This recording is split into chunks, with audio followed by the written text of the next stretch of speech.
লবণ, জিরা, ধনিয়ার গুঁড়ো, সব বাটা মশলাটা দিয়ে দিচ্ছি। সব মশলা একসাথে দিয়ে এখন মেখে নেব। ম্যারিনেট করে রেখে দেবো আমি 1 ঘন্টার জন্য। মাংসটা আমি ভেজে নেব। ভাজা তেলটা দিয়ে দেবো।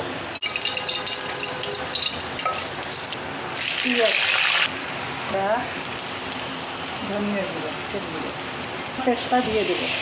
সব দিয়ে দিচ্ছি। আমি রোস্টের মশলা দিয়ে দেবো। এক এক করে দিয়ে দেবো। আমি দুধ দিয়ে দেবো এখন।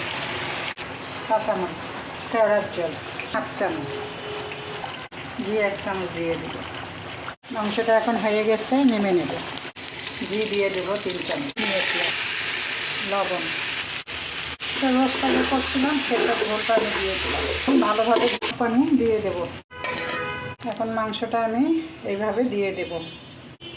গ্রুপ পোলাও করেছি আমি, এটা 20 মিনিটের জন্য দমে দিয়ে। অনেক সুন্দর হয়ে গেছে গ্রুপ পোলাও। আপনারা সবাই ট্রাই করবেন।